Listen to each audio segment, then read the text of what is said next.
Alors, je pense qu'on peut commencer l'atelier découverte. Je vais passer la parole au fur et à mesure aux différents intervenants. Vous savez, il y a ces présentations avec des limites de temps que vous verrez sur votre écran. Et après, la possibilité de les rencontrer, je vous dirai où on pourra les rencontrer. On commence par Fréquence École, donc Christophe Doré.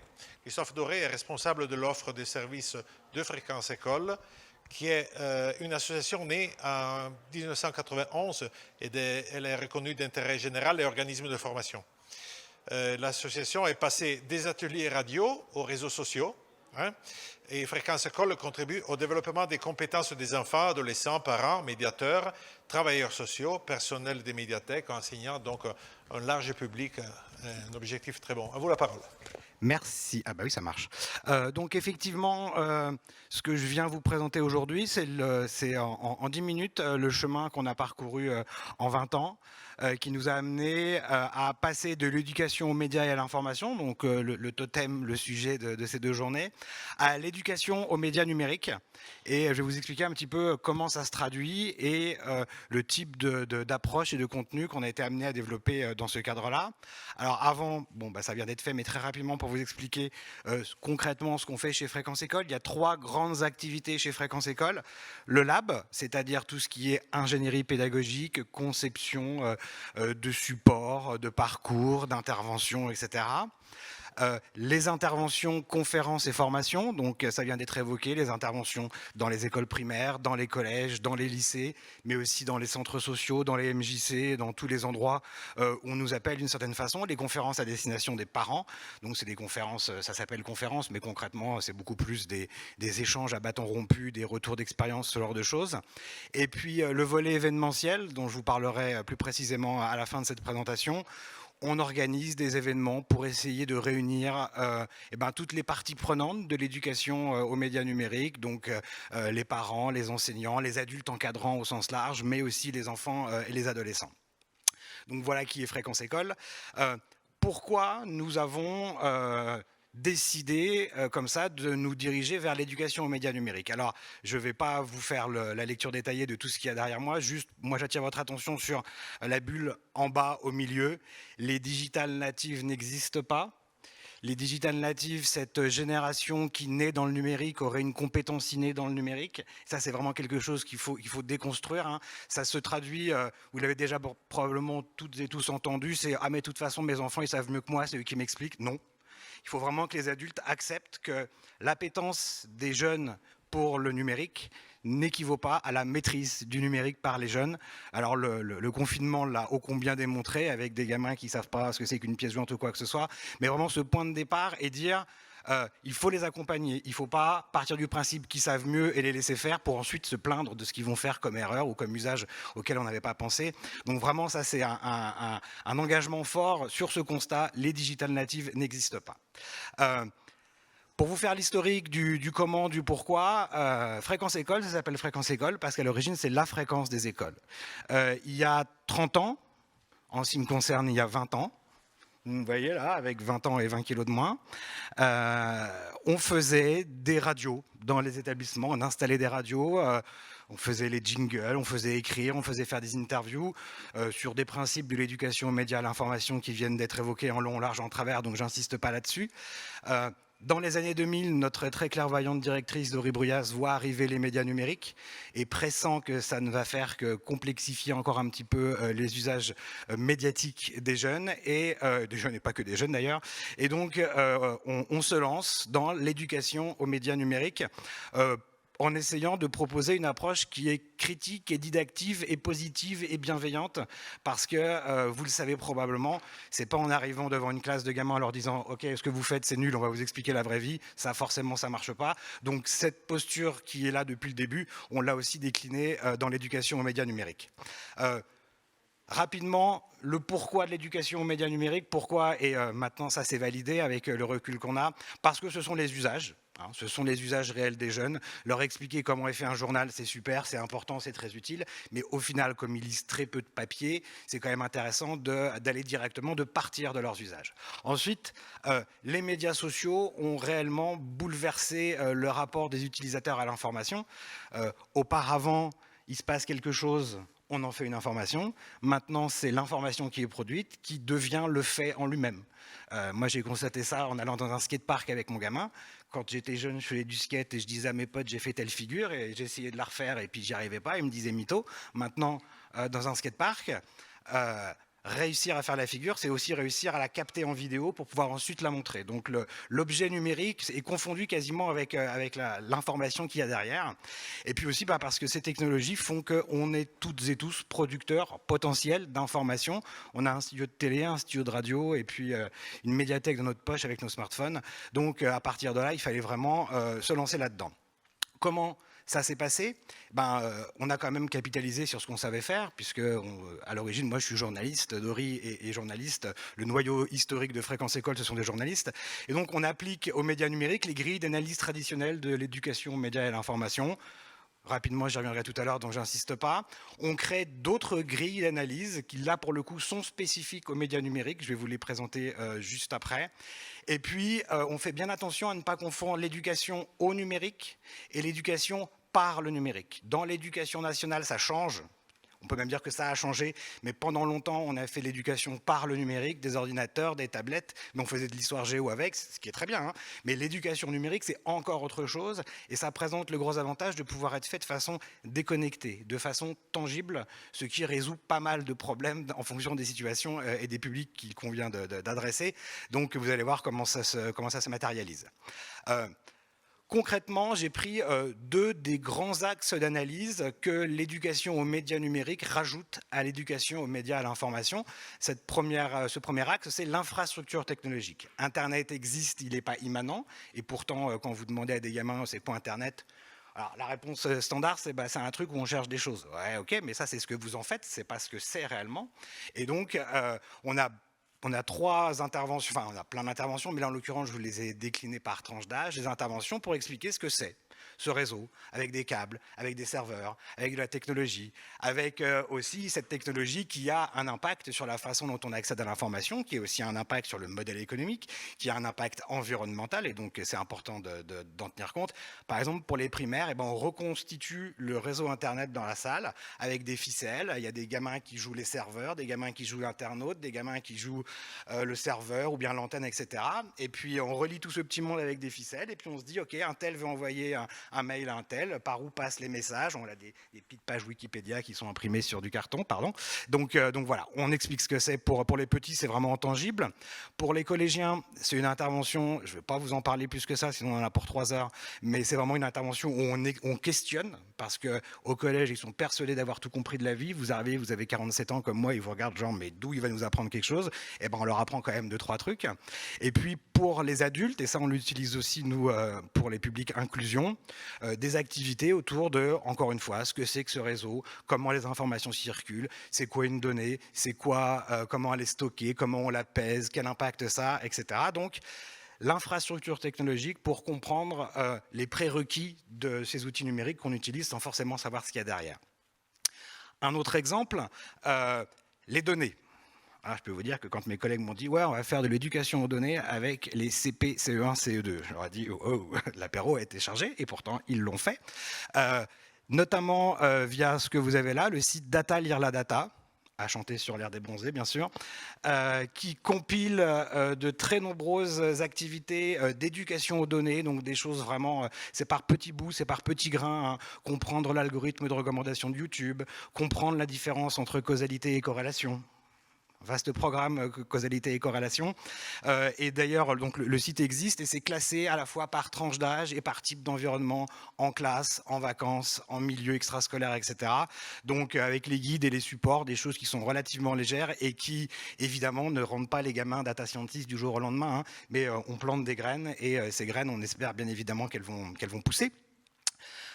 Pour les plus grands, pour les adultes, Data Island, qui est un dispositif de médiation tangible où en fait on présente et on discute les modalités de collecte, d'analyse et d'exploitation des données et comment ces données sont monétisées, par quel circuit, qu'est-ce que ça a comme impact sur la façon dont on accède à l'information ou plus précisément sur la façon dont l'information nous est adressée. Donc ça, c'est des choses qui sont vraiment complètement déconnectées, c'est des tables en bois avec des panneaux de médiation et des séances de 35, 40, 45 minutes autour de ces questions-là. Et puis, l'éducation aux médias numériques, c'est aussi une posture, alors qui n'est pas totalement différente de celle de l'éducation aux médias et à l'information, mais qui la complète, qui la prolonge. Donc l'objectif, il est marqué devant vous, hein, aiguiser l'esprit critique, ça ne change rien, pour vraiment essayer de faire des utilisateurs, adultes ou pas, des acteurs plutôt que des consommateurs. Hein. C'est vraiment un des enjeux sur lesquels je pense on peut tous se retrouver.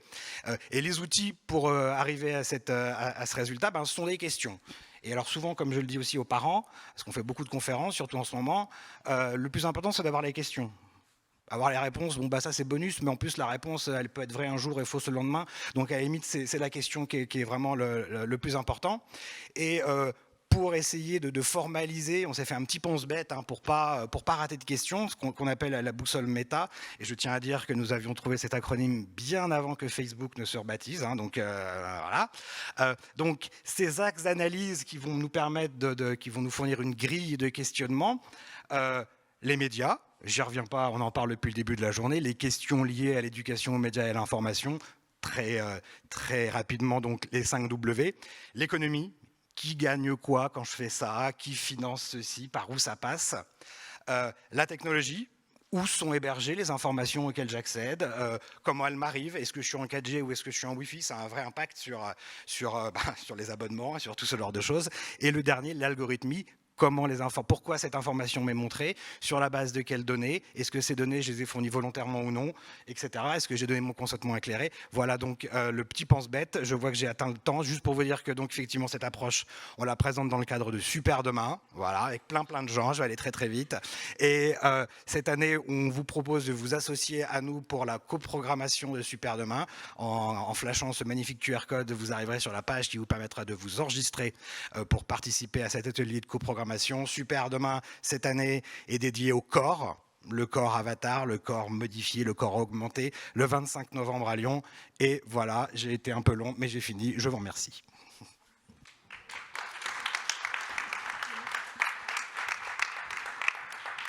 Merci Christophe. Et maintenant, la parole à Rosemarie Farinella. Rosemarie est institutrice à Taninges, en Haute-Savoie, et réalise depuis 2014 un projet d'éducation aux médias, à l'information auprès des enfants à partir de 10 ans. Avec son activité, elle a remporté plusieurs prix décernés dans des concours sous l'égide, par exemple, de la Commission européenne ou de l'UNESCO. À toi la parole. Il n'y a pas de bouton. Merci. Oui, merci.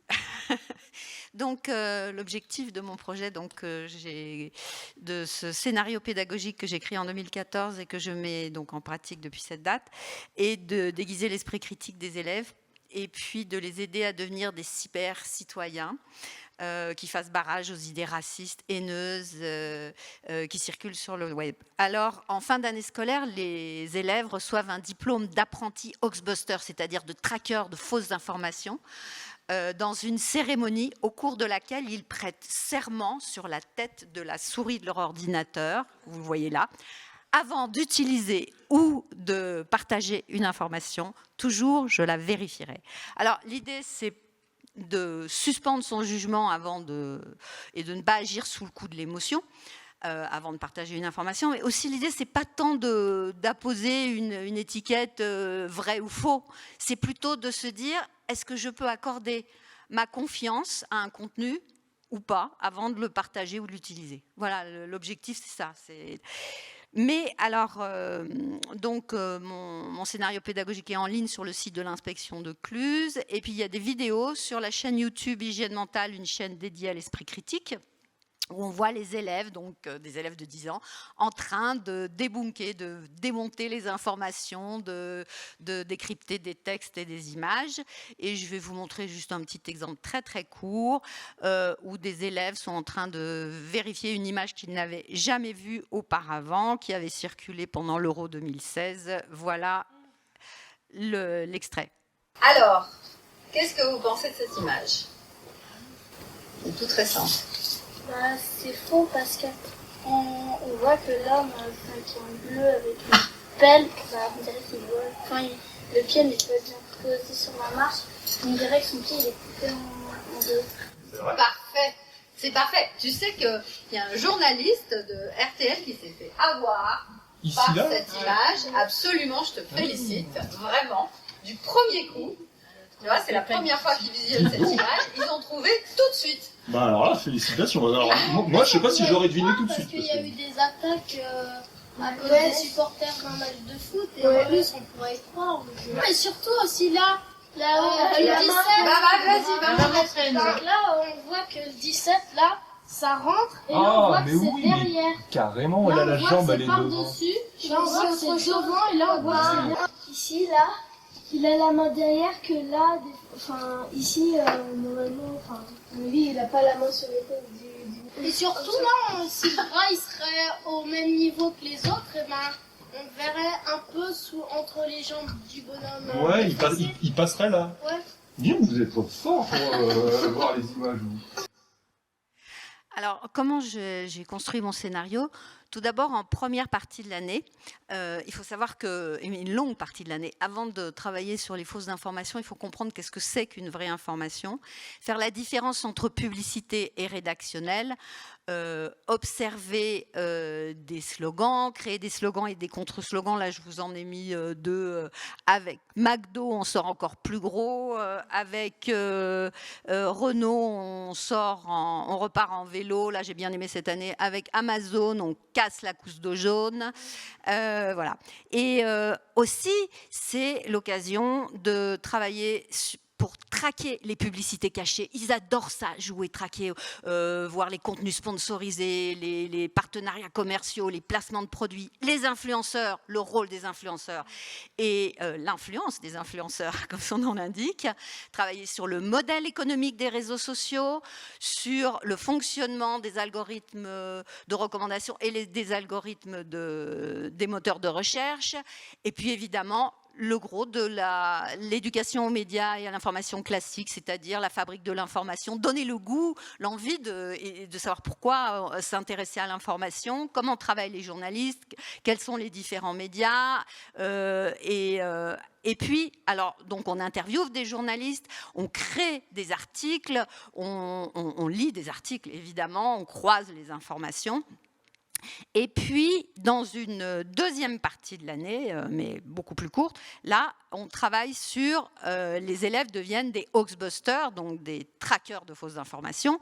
Et là, ils apprennent une méthodologie. La méthodologie, c'est d'abord vérifier le contenu. Vérifier le contenu, c'est quoi? C'est le disséquer, c'est voir est-ce qu'il vous semble crédible, est-ce qu'il repose sur des preuves, est-ce qu'il y a les différents points de vue des protagonistes impliqués dans l'événement qui sont représentés.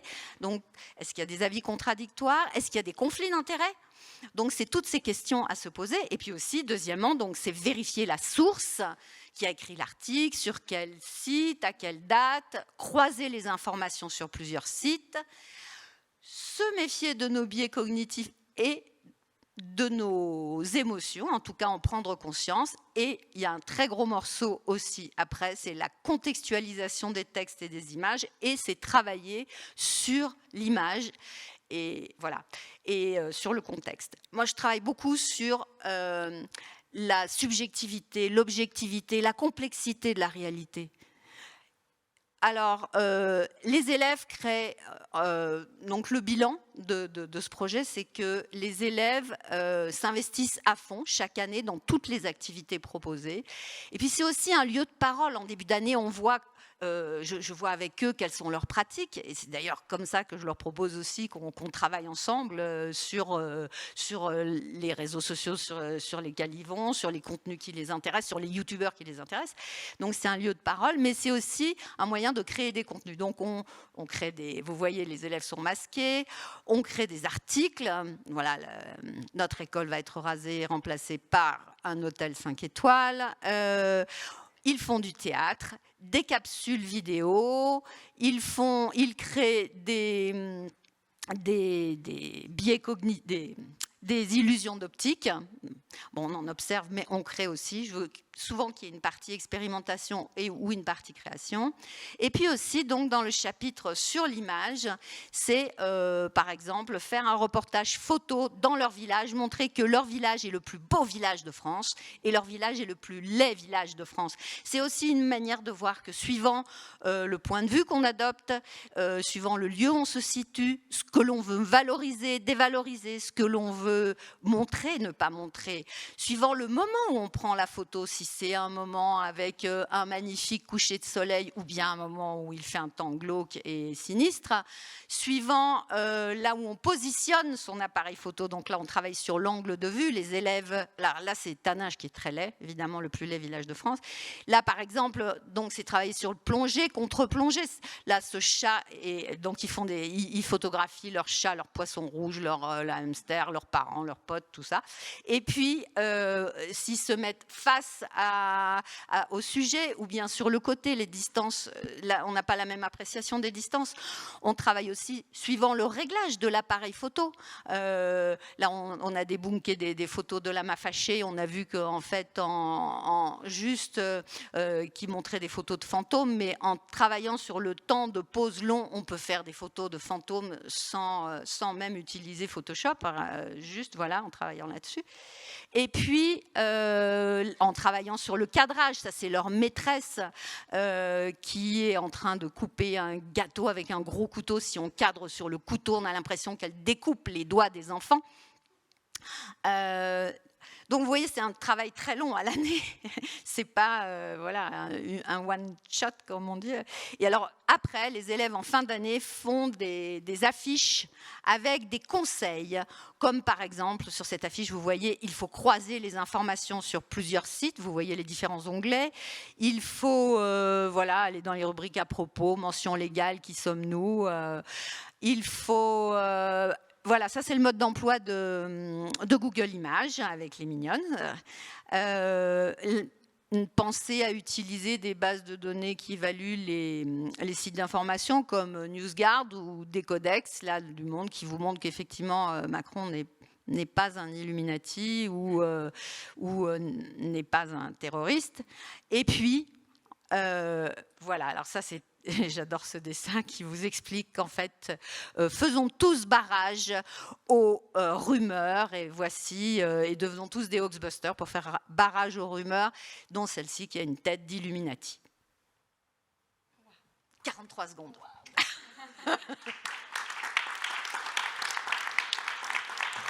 Merci.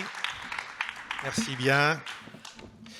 Alors maintenant, classe média. Académie de Lille avec Sarah Ouani, professeure d'histoire-géographie, qui a réalisé une expérience de 3 émissions de radio sur l'année avec 1 à 2 heures de préparation collective chaque semaine. Alors à Roubaix, donc à vous de nous raconter l'expérience. Exactement, bonjour à tous. Donc, je m'appelle Sarah Ouani, je suis professeure d'histoire-géographie à Roubaix, dans un collège REP+, qui s'appelle le collège Madame de Sévigné. Donc ce collège, je pense qu'il est important de donner un petit peu sa carte d'identité avant de commencer mon propos. Donc c'est un collège REP+, dans un quartier de Roubaix entre l'Épeule et l'Alma. On a un public sensible, on a des problèmes sociaux, on a des problèmes de violence, mais c'est des élèves extraordinaires et malheureusement on ne le montre pas assez souvent et on ne montre pas assez souvent une image positive de Roubaix. Et on voulait justement, avec mes collègues et par le biais de ce projet, changer l'image qu'on peut avoir des quartiers et aussi renforcer ce lien qu'on peut avoir entre médias et quartiers. Parce que malheureusement aujourd'hui on n'a pas ce lien qui est pourtant fondamental entre les médias et les quartiers. Alors, ce projet de classe média, concrètement, qu'est-ce que c'est? Donc, c'est une classe de 4e qui a 1 heure de classe média par semaine en plus. Comment est composée cette classe média? Alors, on a beaucoup réfléchi, mais on ne voulait pas que cette classe média soit une classe avec une option qui en fasse une classe élite. Parce qu'on s'est dit, si on propose l'option classe média, on va avoir que les têtes de classe qui vont s'inscrire. Surtout si on leur dit, les gars, il faut venir 1 heure en plus par semaine. Ça, je peux vous dire que on a les têtes de classe et les autres niettes. Donc on s'est dit, en fait on va prendre une classe de 4e de manière totalement aléatoire.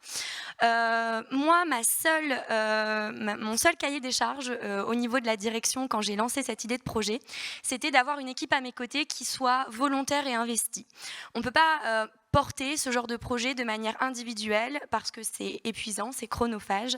J'ai de la chance d'avoir des super collègues qui m'appuient, qui sont là et qui sont aussi très intégrés dans ce projet. Donc ça, c'était pour moi la base. Et la deuxième chose, c'était aussi de pouvoir avoir des profils différents au sein de cette classe.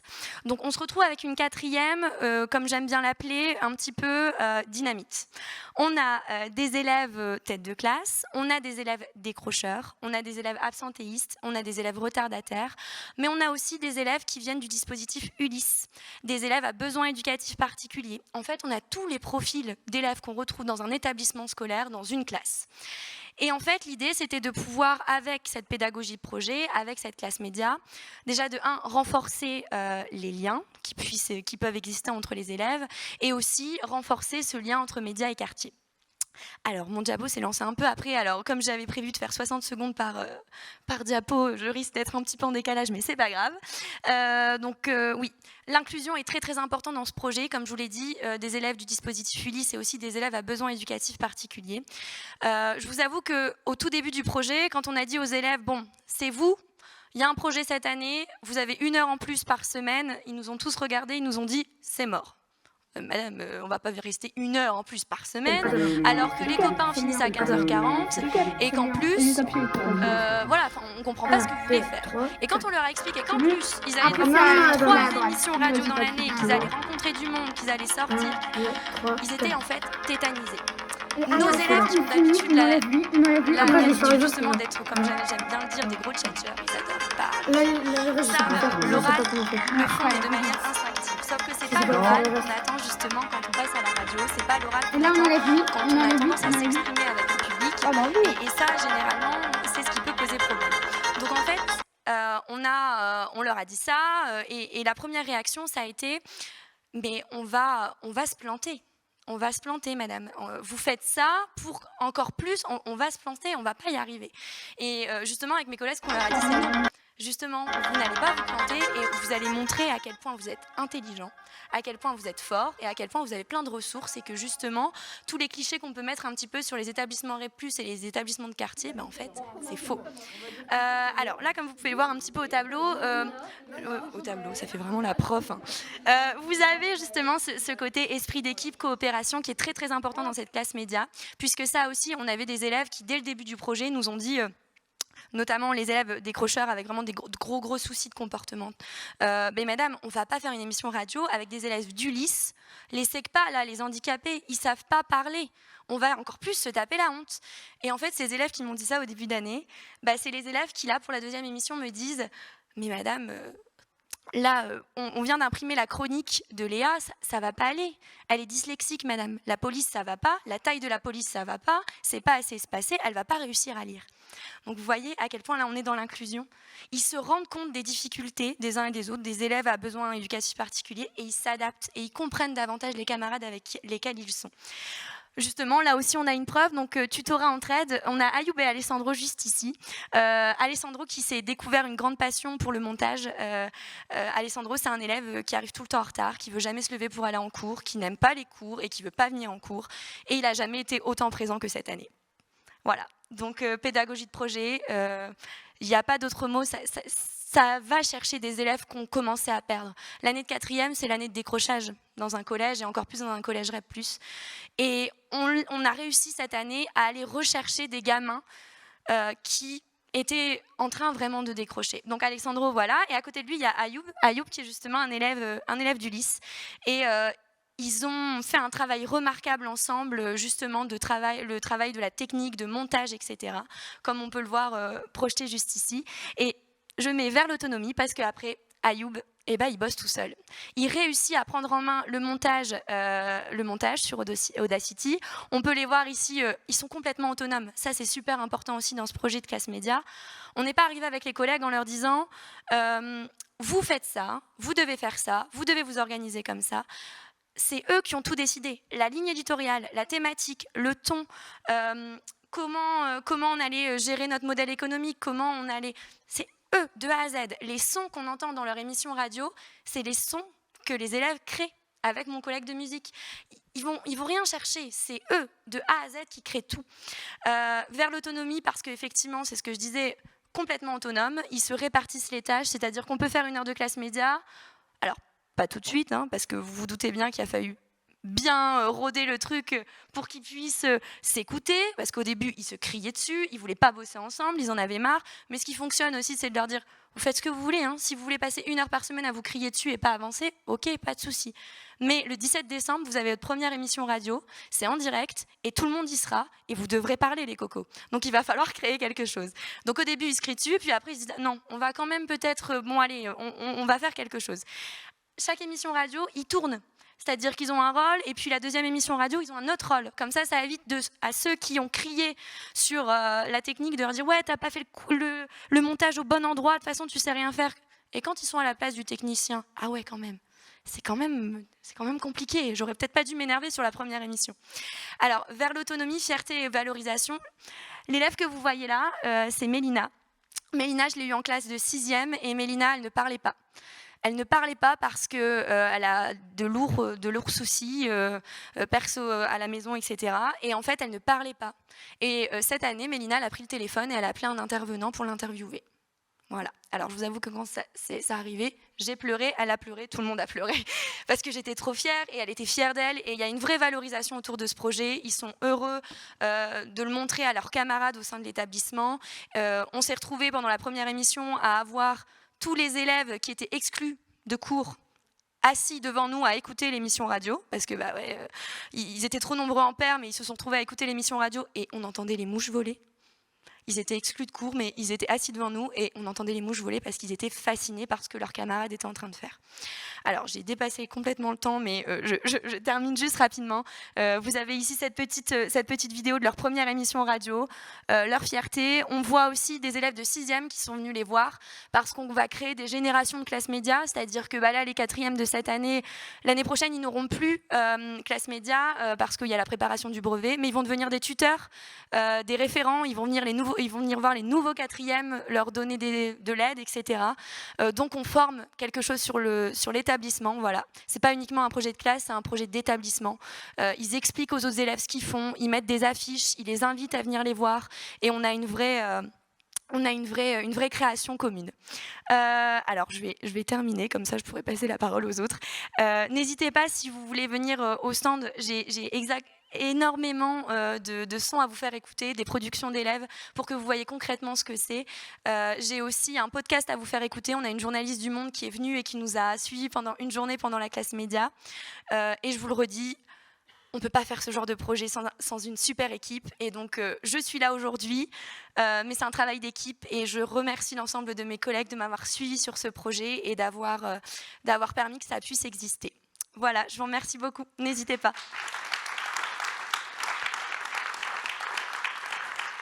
Merci. Merci de ce vrai témoignage. Hein. On a été touchés, tout le monde.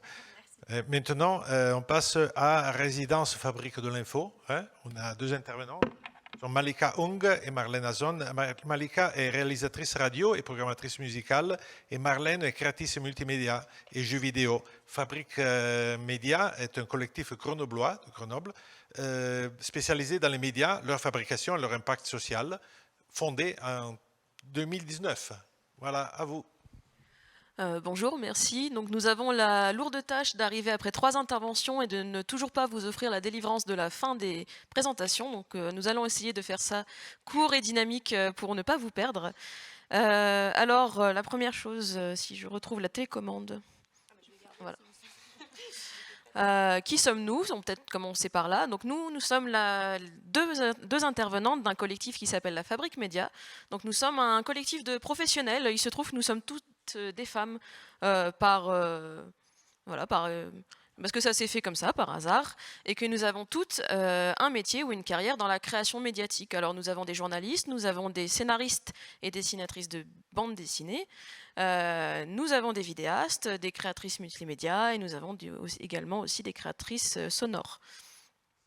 La Fabrique Média, du coup, sa démarche, c'est quoi? C'est d'expérimenter les médias par la pratique et par la création. Nous, notre but, et on l'a entendu dans les enjeux sur les tables rondes et les interventions ce matin, c'est de faire pratiquer la création média à d'autres personnes et du coup d'approcher ces enjeux d'un point de vue de pratique de la part des participants et des participantes.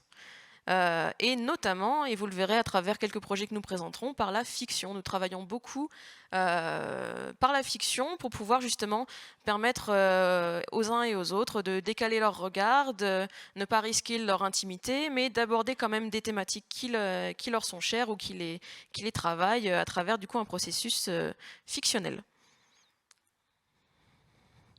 Qui sommes-nous plus spécifiquement? Donc moi je m'appelle Marlène Asson, je suis du coup communicante spécialisée dans les médias numériques, le web. J'ai fait de la communication sur les réseaux sociaux, des sites web, du game design effectivement. Je m'intéresse à la communication sur les jeux vidéo et je suis intervenante du coup éducation aux médias et éducation aux images à la Fabrique Média et à la Maison de l'Image. Et je vais laisser Malika se présenter.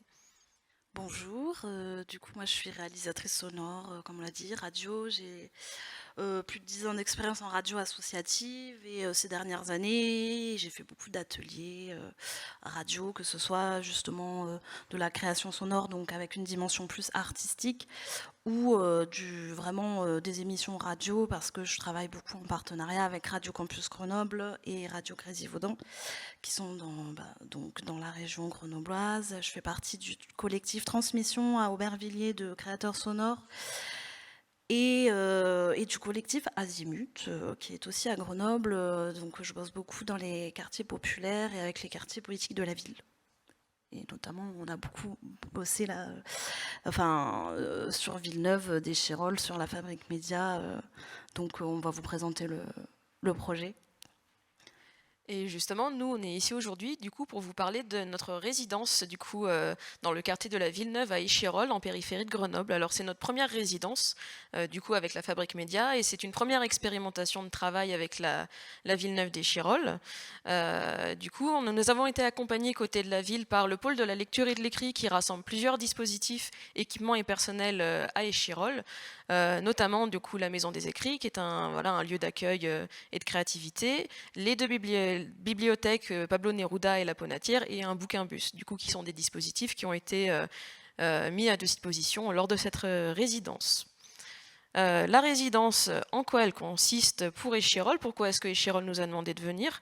Au niveau des enjeux, l'enjeu de la ville était d'impacter plusieurs types de publics. Là, je vous donne du coup leurs enjeux, sachant qu'ils sont mieux préparés que moi à les présenter. Leur objectif très rapidement était d'impacter 3 publics: leurs jeunes, leurs parents et les habitants de manière plus générale, de manière à faire le lien entre du coup toute cette population et puis les dispositifs de la ville. Au niveau de la résidence, du coup, nous avons touché différents types de publics. Nous avons touché principalement du coup des jeunes sur le temps scolaire à travers du coup 6 classes et 5 projets que je vais vous détailler juste après, des ateliers extrascolaires. Nous avons fait quelques parcours de formation professionnelle et nous avons fait également des ateliers tout public et des ateliers parents-enfants. Aujourd'hui, je vais vous détailler seulement nos actions scolaires et nous allons prendre seulement les exemples des actions scolaires, sachant que nous serons là également demain pour présenter les activités extrascolaires.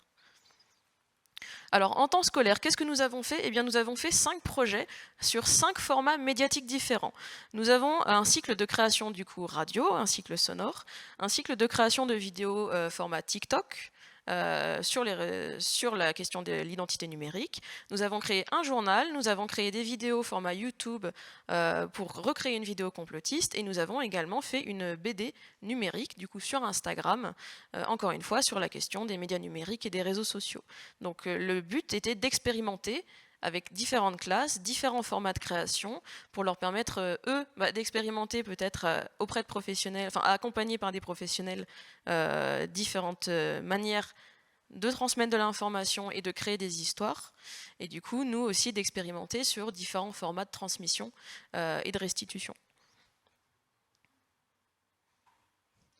Je vais du coup laisser la parole à Malika, qui va vous présenter 2 des projets que je viens de vous citer.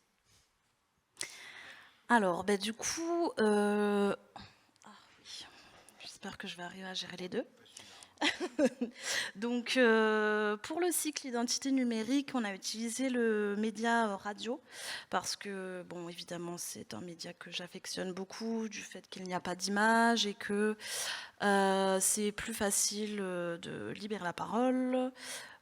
Quoique pour certains élèves, comme on l'a dit tout à l'heure, c'était assez difficile, mais il y a beaucoup de personnes qui ont accroché, notamment parce qu'en fait, on a recentré le cycle identité numérique sur les recommandations musicales. Et en fait, on a fait 2 premières séances d'abord avec Marlène et avant avec Laura, sur un atelier philo qui consistait à se poser la question de est-on libre de choisir la musique que l'on écoute? Je crois qu'il faut que je... Oui, voilà. Et puis, donc ça, c'était 1 heure où on a beaucoup discuté de ça et on a parlé donc du streaming avec toutes les plateformes musicales, Deezer, Spotify évidemment, qui font partie de notre quotidien aux jeunes comme aux plus vieux. Et puis ensuite, on a fait un atelier de sensibilisation que Marlène a animé sur plus spécifiquement le profilage numérique et les bulles de filtre sur les réseaux sociaux, où moi-même j'ai appris beaucoup de choses. Et donc en fait, c'est des concepts qui étaient assez, enfin qui sont assez, le jargon est assez complexe, mais finalement, en fait, on se rend compte qu'ils se sont très bien appropriés tous ces termes. Et donc en fait, il ne reste plus que 2 minutes 30, mon Dieu. Ensuite, après, on a fait un cycle radio de 2 fois 3 heures, ce qui était très court aussi. Je voulais faire une émission en direct, mais ça, c'était un peu compliqué avec le Covid et tout ça. Mais en gros, du coup, ce qu'on a fait, c'est que je leur ai fait, à toute une classe entière de 6e, je leur ai fait faire la programmation musicale pour une émission intergénérationnelle de musique du monde entier, que ce soit actuel ou ancien. Et en fait, c'était en collaboration avec la prof de géographie, d'histoire-géographie, et elle a adoré parce qu'en fait, elle a vachement contribué avant à demander aux élèves de trouver des musiques et ont intégré leur famille, leurs parents. Il y avait des musiques de leurs parents, et comme c'est un public, des élèves issus de l'immigration pour beaucoup, il y avait beaucoup de diversité dans la programmation musicale. Et donc on a mis en valeur aussi tous ces concepts de profilage, de publicité ciblée dans l'émission. Ils ont annoncé les musiques, donc c'était vraiment un chouette outil, je pense, pour s'approprier le concept d'identité numérique. Bon voilà, je te laisse terminer, Marlène. On n'aura pas forcément le temps du coup d'écouter l'extrait de la émission que Malika a présentée. En revanche, toutes nos productions du coup seront disponibles tout à l'heure du coup si vous voulez écouter des extraits. Du coup, je vais passer. Je vais vous présenter très rapidement donc, le projet de BD numérique en 50 secondes, c'est parti, qui a eu lieu du coup sur un cycle de 12 heures avec une classe de 32 élèves au lycée Marie Curie à Échirolles et qui a inclus la participation au niveau de la scénarisation et du dessin d'un studio de BD professionnel, le studio NEB à Grenoble. Comment ça s'est passé? Eh bien, tout d'abord, il fallait du coup commencer à élaborer sur le contexte. À partir de là, les élèves ont créé en groupe leurs personnages et ensuite, ce sont eux qui ont fait le scénario et le storyboard, qu'ils ont transmis au studio de BD pour réaliser, qui eux ont réalisé du coup en retour 3 épisodes du coup teaser d'une BD voilà, sur le thème des médias. Je vous mets des quartiers populaires aussi. Voilà, les thèmes des médias et bien sûr des quartiers populaires, étant donné que nous étions donc à la Villeneuve-d'Échirolles, qui est du coup un quartier REP+, qui est un quartier prioritaire au niveau de l'éducation de la ville, qui a avec de forts enjeux. Donc je vous montre très rapidement les illustrations des professionnels. Vous pouvez retrouver la BD intégralement sur Instagram, du coup Instagram Le Rideau Médiatique, c'est le nom que les élèves ont donné à cette bande dessinée. Pour conclure très rapidement, vous avez pu peut-être remarquer que sur ces ateliers, le temps était extrêmement court. Nous avons eu des temps de sensibilisation sur les réseaux sociaux en 1 heure et des ateliers de création en 6 heures, de 6 heures à 12 heures. Bien évidemment, c'est un enjeu, comme on a pu l'entendre plusieurs fois ce matin, la durée des interventions qui nous traverse également. Néanmoins, nous avons pu toucher quand même 6 classes et au moins expérimenter pour chaque classe différents supports, peut-être commencer à égrener quelques idées, leur donner quelques envies pour ceux qui aiment dessiner, parler, faire des vidéos, être visible sur TikTok. Voilà, en tout cas dans une démarche là d'introduction de travail entre nous et la ville d'Échirolles que nous espérons en tout cas pouvoir développer sur le temps long, du coup avec voilà, au fil des années pour approfondir ce travail de sensibilisation sur cette première résidence. Merci. Merci. On profitera pour vous rencontrer après. Il faudra vraiment profiter de ces moments qui vont suivre. Maintenant, on parle des EMI et e-twinning. Quelle synergie? C'est Tiziana Esposito qui va nous en parler. Elle est enseignante en Valle d'Aoste et coordinatrice justement d'un projet e-twinning. Elle est lauréate aussi du concours régional Costantino Sud. Oui, bonjour à tout le monde. Je suis vraiment ravie d'être ici et de vous... Ah non. Merci. Non, j'ai mon mari. Je disais, je suis vraiment ravie de partager avec vous mon expérience, ou mieux, notre expérience, parce que je suis ici avec mon élève Julie, qui peut bien témoigner ce qu'on a fait pendant l'année. On l'a fait l'année passée, on était pendant la Covid, et donc j'avais envie de donner l'occasion à mes élèves de sortir de leur maison. On était fermés, alors je voulais vraiment voyager et faire voyager mes élèves. Alors on a trouvé ce projet qui est un peu, on va le considérer, disons, le fil rouge, parce qu'on emploie la langue anglaise, on emploie les compétences numériques, et surtout la coopération internationale. Donc, tout bien, un projet très complexe. Voilà. On a participé avec des classes de la Roumanie, de la Turquie, Finlande, et bien nos 2 classes du lycée classique. Je dis que le lycée classique d'Aoste, c'est le seul et unique lycée classique en Vallée d'Aoste. Le projet a reçu un prix comme le label européen de qualité, et il a reçu même le prix pour le meilleur projet finlandais. Donc, un bon projet.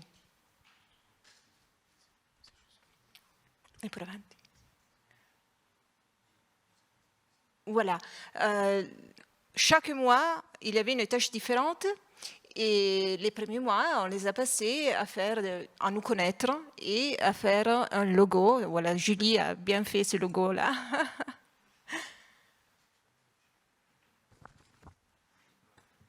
On a bien analysé la sécurité sur le net, on a eu un tas de travail sur ça. Et on s'est présenté, non, voilà, en employant le Padlet. Pendant le mois de novembre, tous les élèves ont dû réécrire un conte, voilà, The Beauty and the Beast, d'une façon très moderne. J'ai employé ce travail, j'ai donné une marque, une note comme production écrite. Voilà. Après, ils ont dû faire une autobiographie en créant des avatars et ils étaient divisés en groupes mixtes. Mais dès le mois de janvier, moi j'ai eu un problème de santé. Voilà, je ne voyais plus. Donc, je ne voulais pas terminer le projet et les collègues turcs, finlandaises, roumaines, ont aidé mes élèves. Moi, j'étais à la maison fermée et ils ont pu continuer ce projet. Voilà, ici, il y a le débat, parce que pendant le mois de février, ils ont dû débattre sur un thème qui était le... Non, vai avanti. Oui. Le thème, c'était le progrès, les aspects positifs et négatifs du progrès. Voici. Voilà, ce sont les diapos faites par les élèves de la classe de Julie. Ils sont en italien, ils ont parlé en anglais. Voilà. Voilà. Après, on dû faire un infographique, un employé en Canva, et mon élève René a bien décrit Paris comme l'emplacement dans lequel il voulait vivre, passer sa vie. On a fêté tous ensemble l'Europe.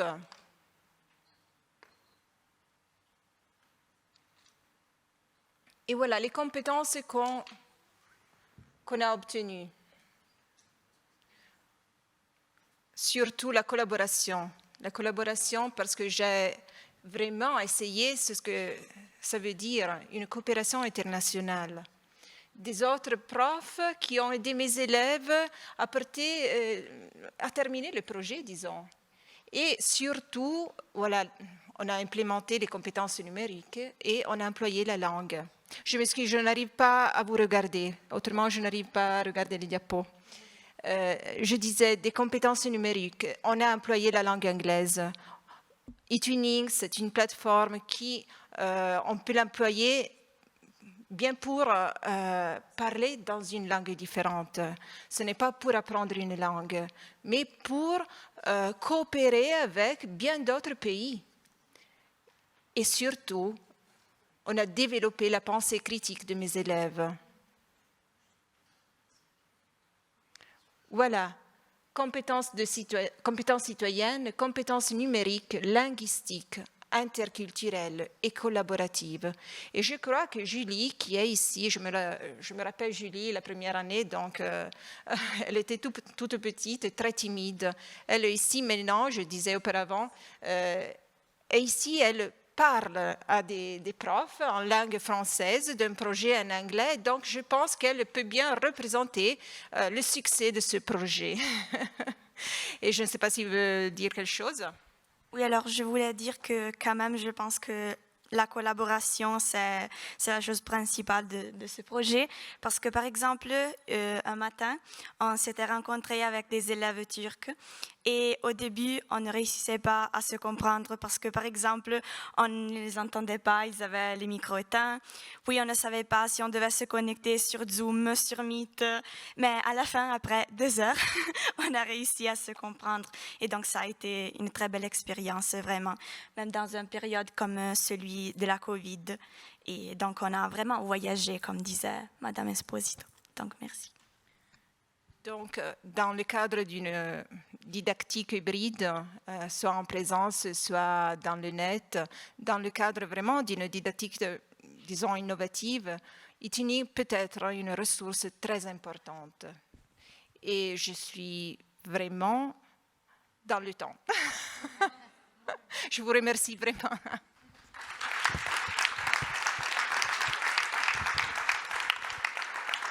Merci à tout le monde. C'était un échange très bien. J'ai trouvé intéressant, vraiment riche. Maintenant, on a la possibilité de vous rencontrer. Je vous donne un peu l'information sur votre disposition. Alors, ici, on trouvera, ici sur le plateau, Tiziana Esposito qui restera ici, alors que Rosemary Farinella, Marlène Hasson et Malika Ung vont se répartir ici dans la salle. Et donc, vous le retrouvez ici dans la salle. Christophe Doré est dans la salle, ici à ma droite. OK? Et par contre, Sarah Ouani est dans le hall. Mais si vous voulez, mais il faut que vous vous mettiez d'accord avec eux, vous pouvez aussi sortir à l'extérieur. À vous de voir. Mais en principe, vous vous retrouvez hall et ici à droite pour Christophe. Alors, je vous dis encore merci. Pour moi, c'est terminé maintenant. Je vous rappelle ce soir le film au cinéma Vox à 20h45. Et venez aussi demain, s'il est possible pour vous. Et c'est tout. Encore merci à tout le monde.